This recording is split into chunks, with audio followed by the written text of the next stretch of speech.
दुनिया में दो तरह की रियासतें हैं, एक ड्यूल स्टेट और दूसरी मोनो स्टेट।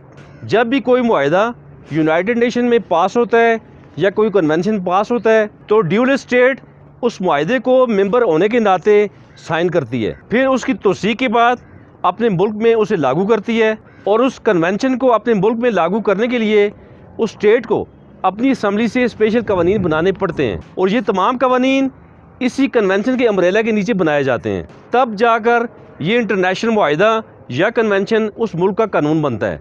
जैसा कि हमारा मुल्क पाकिस्तान है और पाकिस्तान एक ड्यूल स्टेट है। Number 2, mono state. जो ही कोई मुआहदा या कन्वेंशन यूनाइटेड नेशन में पास होता है, यानी यूनाइटेड नेशन इस कन्वेंशन या इस कानून को इंसानों की वेलफेयर के लिए पास करती है, तो फिर ये कानून या कन्वेंशन तमाम मोनो स्टेट्स में खुद बहुत कानून का हिस्सा बन जाते हैं और ज़्यादातर यूरोपीय रियासतें मोनो स्टेट्स हैं। मिसाल के तौर पे फ्रांस, नीदरलैंड और जर्मनी वगैरह।